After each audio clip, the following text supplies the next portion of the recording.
Welcome to the channel. I'm going to reset oil life for Honda Civic.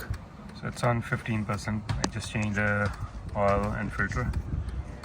So I'm gonna try to reset it. Press and hold the reset button.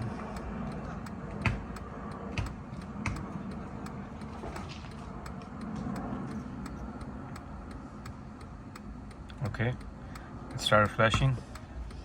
Press it again. Okay, so it should be done now, 100%. And I'm gonna reset my trip